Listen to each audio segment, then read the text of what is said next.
ஓம் சாய்ராம். சத்குருவாணி 101. நித்திய அவஸ்தையில் இருக்கையில் நல்ல கனவு ஒன்று வருகிறது. அந்த கனவில் மாட மாளிகைகள், சேவகர்கள், விருந்து, போஜனம், இன்னும் ஏதேதோ தென்படுகின்றது. மிகுந்த ஆனந்தம் ஏற்படுகிறது. இவ்விதமாக ஒரு கெட்ட கனவும் வருகிறது. மரங்கள் உடைந்து மேலே விழுந்தது போலவும், யாரோ இம்சிப்பது போலவும் பயங்கரமாக தென்படுகிறது. அப்போது உடல் வேர்வையை கொட்டுகிறது. உறக்கம் கலைந்தவுடன் அந்த நல்ல கனவும் இந்த தீய கனவும் இரண்டுமே பொய்யானது என்று தெரிய வருகிறது.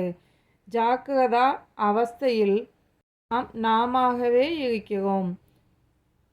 தூக்கம் என்ற மாயை பீடிக்கையில் உண்மை அல்லாது உண்மை போலவும், உண்மையானது பொய்யை போலவும் தென்படுகிறது. இந்த பிரபஞ்சம் மாயை என்ற விஷயம் ஞானம் தோன்றியவுடன் தெரிய வருகிறது. அப்போது ஏங்குதல் என்பது இராது.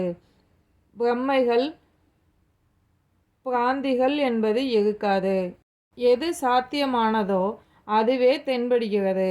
இறைவனின் உண்மை நிலை ஞானம் என்ற கண்ணாடியை அணிந்தவுடன் தெரிய வருகிறது.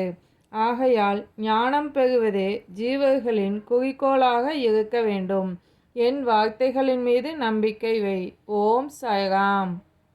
இந்த வாணிக்கான கேள்வி: எது பெறுவதே ஜீவர்களின் குறிக்கோளாக இருக்க வேண்டும்னு சாய் சொல்கிறார்.